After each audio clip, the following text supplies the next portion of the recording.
at age 18, when I thought I had the stomach flu, but a doctor told me instead that you're actually pregnant, that I decided to change the rules. I wanted to be the best parent that I could possibly be, and I figured it was time for me to grow up and define who I wanted to be and to determine how high I wanted to rise. I ended up giving birth to a beautiful baby girl. I secured some jobs through the years that helped us to survive, but because of my newfound identity of wanting to be great, I wanted to live. So at the age of 28, I packed up everything I could. I turned in my resignation at Shands Hospital, and I moved to Tallahassee, Florida to attend college. I couldn't believe it. It was like a dream come true. A special education student, many years later, of course, is now in college. I was on the dean's list a couple of times, the honor roll a couple of times. My life of being fabulous, it was on the rise. I was doing a great job, or so I thought. The following year, I was arrested. I was charged with a third-degree felony, and that was just incredible to me. I was thinking to myself, I'm doing all of the right things. I'm making the sacrifices. I moved away to a place where I didn't know. I'm living uncomfortably so that I can live comfortably someday. I'm in college. I'm taking care of my daughter. I'm working a part-time job, and I'm going to jail.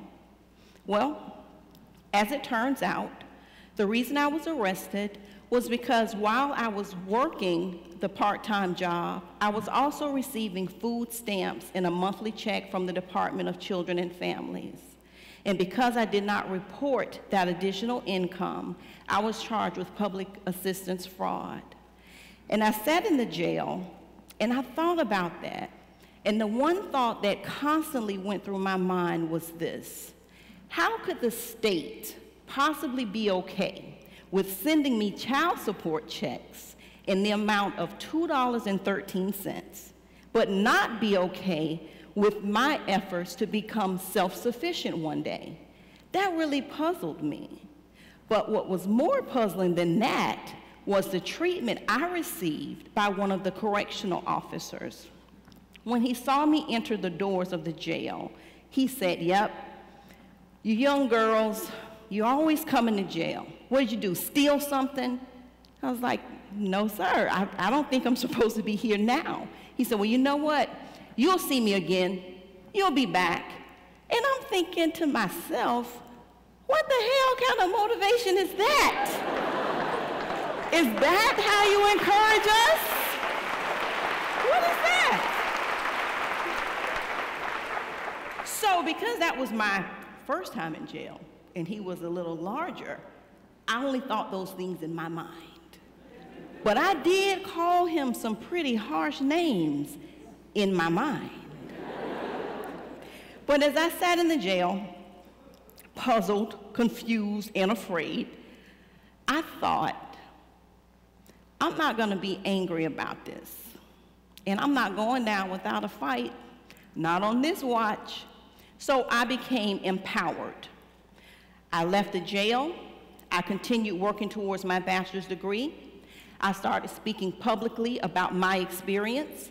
I became an advocate for single mothers and incarcerated women. I eventually graduated with that degree, and I returned to school to attain a criminal justice master's degree. As a result of that education and my experience speaking publicly, I was hired to teach criminal justice courses at Florida A&M University. And just as things were going really well, once again, you're not going to believe what happened. That correctional officer told me that I would be back. And in my mind, I told him, "You would never see me again." He was right. Can you believe it? I went back to jail. And I was in the same jail. And when I returned, I saw him. And he saw me. But he did not remember me, but I remembered him. When I returned to that jail, I returned as a reentry advocate. I was hired there because of my experience. Can you believe that? I was getting paid.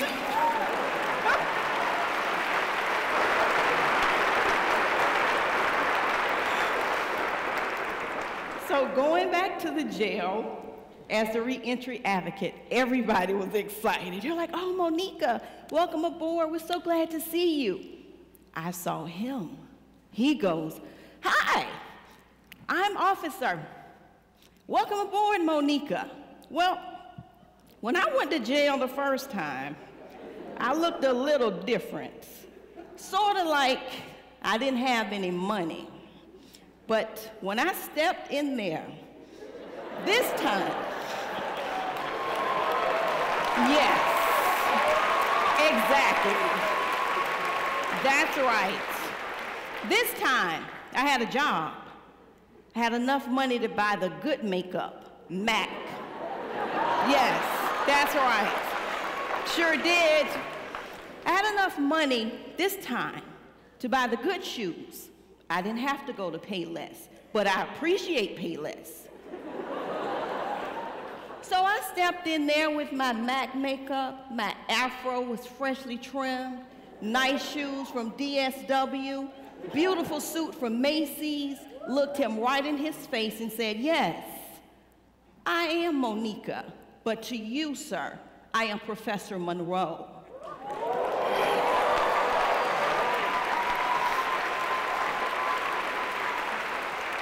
Needless to say, he was absolutely shocked. He had no idea why I was speaking to him that way. He did not remember me. So I wanted the street Monekka to come out. I wanted that to happen. But I had to remember, you're educated now, so you can still tell someone off in a more intelligent way. That will hurt them a little more because more than likely you're smarter than they are and they're not gonna even notice when you cut their throat. And that's what happened with him. So I'm working at the jail. Everything was perfect. I'm doing a lot of public speaking, as you see. I've written 3 books. I am the owner and operator of my own publishing company. I am still a criminal justice professor. I no longer reside in Florida. I am teaching at Virginia Union University. My daughter, beautiful, beautiful young woman who turned 28 years old earlier this month, and I do believe because of her, she saved my life. Because of her, I was able to stop validating the opinions of others when it comes to who I am and how much I would go up or stay down. Because of all of those experiences, the message that I tell my students, the message that I give to current and former inmates is the same message that I had to tell myself. First of all, no matter what your past mistakes are, you must not be angry. Leave the anger behind. Primarily, angry just isn't sexy.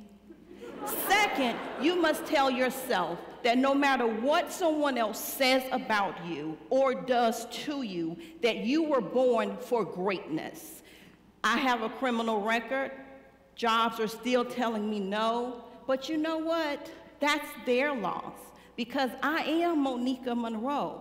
That's not going to change. So yes, I walked out of that jail as inmate Munroe, but when I returned, I was Professor Munroe, who has her own identity, and that identity is nothing less than being fabulous.